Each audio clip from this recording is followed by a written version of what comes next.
So yet again, maybe you find yourself dating somebody who seems to constantly keep you at arm's length. Why is it that it seems like you are always in a cycle of being attracted to avoidant partners, or even feeling like avoidant partners are attracted to you? Because it may feel like in every single relationship dynamic, you are hungering for closeness. You want more closeness. You want somebody who's emotionally available. And yet you just seem to repeat this pattern over and over again, stuck in a cycle of feeling like you are in unfulfilling relationships or really can't get the progress that you're looking for in terms of growing a connection with somebody long term. Well, in today's video, if any of this sounds like you, we are going to talk about the 3 crucial reasons that you may attract avoidant partners. And I'm going to take you through a bonus exercise at the end of this video that we can actually do here together that will completely change the way you see love, attraction, and connection, and probably give you some really eye-opening moments in terms of why we end up in these types of relationship cycles.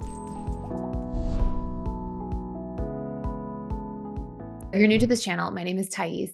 I am the founder of the Personal Development School. I've been working in the field of attachment theory, the subconscious mind, and relationships for over the past decade. And I'm really excited to be able to share a lot of these tips and tools and learnings here with you. And I put pretty much daily videos out on this channel if you want to dive in or just go down the rabbit hole of learning more about yourself and really how our patterns show up in relationships and what we can do to change them. And one of the biggest focus areas that I do on this channel is that your conscious mind is responsible for 3 to 5% of all of your beliefs, your thoughts, your emotions, and your actions, whereas your subconscious mind is 95 to 97%. So it's really the one running the show. And when it comes to our attachment styles, like our relationship patterns, have you ever thought about, like, let's say, for example, you struggle with a relationship pattern where you get triggered or angry, or maybe you activate and you get really anxious and you text even though you know you shouldn't, or maybe you pull away and stonewall and shut down when you're frustrated. Have you ever seen those patterns in yourself and wondered how, even though I know them and I want to change them, it doesn't seem to stick? It's because your conscious mind knows them. That 3 to 5% of you knows them. Your subconscious mind is your habituated self. And so when we want to actually change our relationship patterns, we have to target the subconscious mind in order to move the needle. And that's what all of the work on this channel and in our personal development school focuses on, is how to change our subconscious, how to actually rewire and repattern things, understanding neuroplasticity and the way the subconscious mind works. Now, let's go into the actual content here. So here's the first thing, okay? Here's the first reason, and this has so much to do with your subconscious mind. That's why I really wanted to explain how that part works first. The first reason you constantly end up in relationships with avoidant people or emotionally unavailable people is because we are the most attracted to what our subconscious comfort zone is. At the end of the day, after I mentioned, hey, your subconscious mind runs the show, well, your subconscious mind is also very survival oriented. So it sees, this whatever's familiar as being the safest, because it's like, hey, we've been surviving this long. And so, what's been familiar is working, right? Familiarity equals safety equals survival. And so it wants to keep recreating familiar patterns. Now, what does that actually mean? Well, where do we obtain those familiar patterns from? And here's the really interesting thing. You and your patterns that are most familiar are exactly the relationship to yourself, how you treat yourself. So take a look at this. If you are somebody who's anxiously attached, for example, you probably in your relationships dismiss and avoid your own feelings, needs, and boundaries because you're so busy looking externally and trying to focus on people pleasing other people, which means that as a result, you're going to end up in a situation where you dismiss and avoid yourself in favor of people pleasing other people. And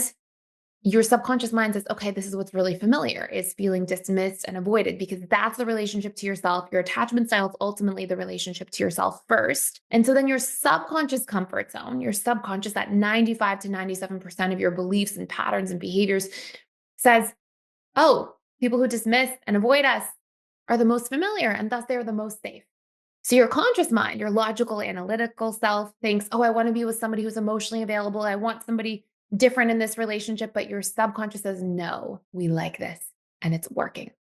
And so you may end up intending to be with non-avoidant people or emotionally available people, but until you change the subconscious comfort zone in yourself and the way you treat yourself, your own feelings, your own needs, you will keep going back through that same cycle. And that brings the question, like, how do you actually change that? We'll talk about that at the end with the exercise.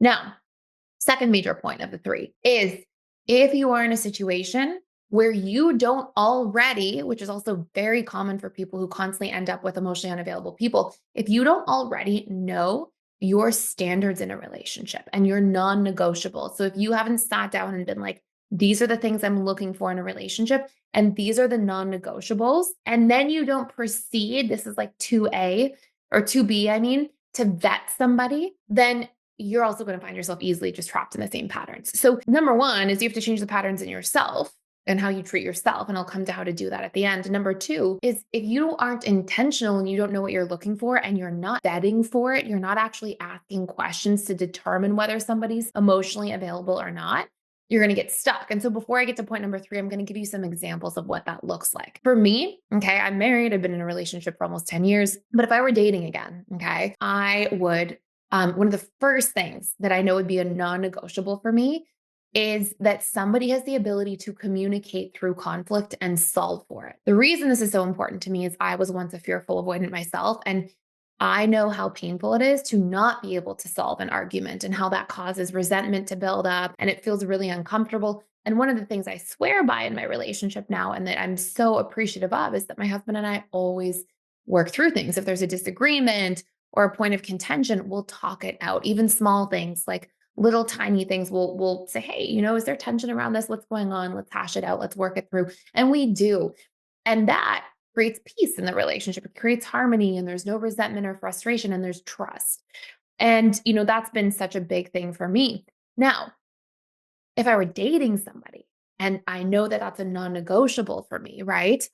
Then I would ask a question. And I often give people the advice that when you date somebody, spend your first date with somebody just connecting, having fun, seeing how the connection goes. And after your first date, if you're like, there's chemistry, there's connection, then aim to ask one meaningful question a date that is part of your vetting process. So, for example, on probably the second date, I would ask somebody, hey, how do you feel about in getting to know somebody and as you sort of deepen a connection with somebody, how do you feel about if there's a challenge or a disagreement? What do you usually do? Do you feel like you're good at like hashing it out and working it out and talking it through? Or do you prefer not to talk about things? And I would ask it pretty like openly and to really get a good clear picture of what they say. And if somebody said, hey, I'm really, I don't like talking about things. I think that it's better to just leave things alone and just let them pass. Right away, I would be like, okay, that's a non-negotiable for me in a relationship. So the next thing I would do is I would say, if I was really interested in the person, is that something you're willing to work on? Because to me, that's something that matters a lot. And it's really hard to not do that. And if somebody was like, no, or nah, not really, that's it. I wouldn't go on a third date. And so this is vetting, right? It's knowing the things that are non-negotiables to you, asking a meaningful question to get to the bottom of them, and then seeing, is there a place to work through something if there's a challenge? And if there's not, that's it. It's a non-negotiable. It's a deal breaker. And even knowing your standards in a relationship too, the things that are not quite deal breakers, but close, again, those should be meaningful parts of a vetting process where you're asking one, sometimes even two meaningful questions per date. So that brings me to point number three. Okay. So just so you see so far, number one, we have a subconscious comfort zone. It's how we treat ourselves. That's what we're most attracted to in other people and what we're most likely to invest in long-term because it feels the most familiar and thus safe. But of course, it keeps these cycles alive. Number two, we don't know our standards and non-negotiables, and then we don't vet them, which is sort of like 2B because they go together. And point number three is if you don't set boundaries, if you are somebody who doesn't set boundaries, and I'll give you an exercise in just a moment to go through this together, but if you're somebody in relationships that doesn't set boundaries around the things that don't feel good, that aren't comfortable, if you don't feel comfortable taking up space and sharing your true yeses and nos with people, then that will cause you to end up in relationships with emotionally unavailable people. And it will also cause you to feel alone. Because if you can't share your truth with people and what makes you feel comfortable versus uncomfortable, then you're going to find yourself in situations where you feel like people aren't considering you, or they're not considering what upsets you or doesn't because they don't know what upsets you or doesn't because you're not telling them. And so this just fast tracks you to being in relationships with more avoidant or emotionally unavailable people. And that's, of course, going to further play into that subconscious comfort zone. So let's go through an exercise here together. And I will tell you, if you're interested in this exercise and you're like, I want to go deeper into this topic, we're going to talk about the relationship shadow here. It's such a fun topic. I swear by this myself. I love this stuff. But We have a 14-day free trial to all of the personal development schools. So if you want to go deeper into this, you can check out that course along with every other course fully for free for 14 days. And I will put a link to that down below. And that also includes joining webinars. Like every day in PDS, we have a peer support group and we have a webinar. Most of them are with me. We have other trained coaches in there Monday through Wednesday. And literally every day except for Sunday, there's a peer support group and a webinar. So you have like all this support in there. If you want your questions asked one-to-one in a group setting, like all of that is available. Again, you can check it out all for free for that limited time. I'll put the link down below. Now, here's an exercise we can do here together. I want you to look, okay? And I want you to look at the pattern of who triggers you the most in your relationships. And I mean all relationships. So this can be like, for example, your 3 last exes, if they shared something in common that they did, that would be a really good example of a pattern. So if they were all dismissive, if they all made you feel taken advantage of, if they all made you feel manipulated, if they all were dishonest, these things that trigger you. But if you don't have an emerging pattern between your last couple of exes, you can also look at the people who trigger you the most in your life. So maybe, for example, you have a coworker that gets under your skin and one of your family members and your ex. And maybe you actually start to see, hey, they all have something in common. And I want to ask you, what are those traits or qualities? Okay. So I'll tell you some common examples. I mentioned a few: dismissive, manipulative, controlling. Somebody could say, oh, critical. Somebody's really critical to me. Somebody's inconsistent. They're invalidating. They're aloof. Right. So these things that trigger you, that really get under your skin, they're harsh, they're inconsiderate, they're advantageous. Okay. And once you've had a chance to pick like one or two, for some of you, you might be like, there's all these things that trigger me in past exes or people in my life. Now we're going to do a 360-degree view on this. Okay. Remember what I said as the first point here? I was like, we will often end up in relationships with people who are in our subconscious comfort zone for what? For how we treat ourselves. So now I want you to look. If, for example, your answer was, you know what, the last 3 people I was in a relationship with that triggered me, they were all very advantageous. Okay, so let's look. Where do you take advantage of yourself to please others? Okay. Where do you give of yourself without setting boundaries? And oftentimes, and I'm not saying it's like your fault, but it is your patterning. And it's the only way to break out of attracting people like this will be if you work through these things in the relationship to you. And I'll tell you how to do that in a second. And in case you missed it, you can now reserve your spot and get more than a 50% early bird discount for our live relationship coach certification program. This 12-week program gives you the opportunity to build a new career, create your own thriving coaching practice, help your community, and secure your financial future full of abundance with a growing waitlist of clients. And the best part is that you get to spend a whole bunch of time with me as I teach you exclusive subconscious reprogramming tools and help you learn how to change somebody's attachment style from insecurely attached to securely attached so that you can truly help create transformation in people's lives and have a wait list of people waiting to work with you. We also have an entire business week about how to build funnels, systems, and to really build a thriving and busy practice. You can sign up using the link down below the video, and I can't wait to see you there. If it was manipulative, where do you manipulate yourself and become a chameleon to fit into like what you think people want or expect from you? If it was dismissive, where do you dismiss your own feelings and needs and boundaries?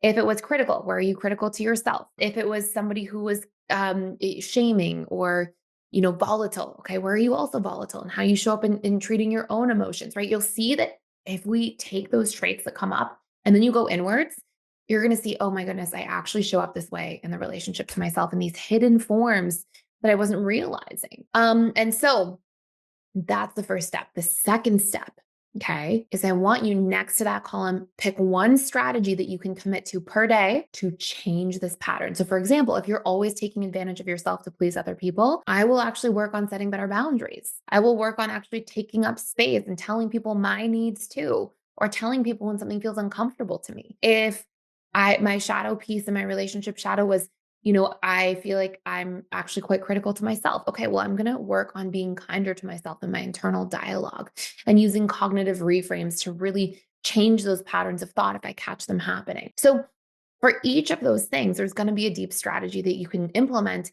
And if you do this repetitively for 21 days, that will fire and wire new neural pathways that will actually shift and change this pattern. And over that 21-day period, you are changing your point of attraction. You are changing the subconscious comfort zone in yourself because you're firing and wiring new neural networks. neural pathways atrophy over time, kind of like muscles if you don't work them out. And so all of a sudden you're firing and wiring this new way of being. These old patterns are atrophying. And now you're actually going to have a new subconscious comfort zone that you've wired in. And that is going to change who you're attracted to. Now, if you want to do a deeper dive into this shadow work piece, you can find a lot of cool things about relationship shadows when it comes to the things that trigger us, the things that, the people who don't meet our needs and what types of needs we actually have and how these are all affected by our own subconscious wiring. And again, you can check that out in so much detail, fully for free, for a limited time using that link down below. So that's it for today. I hope you subscribe to this channel if you enjoyed this video, because there will be a lot more where that came from. And thank you so much for stopping by and for watching.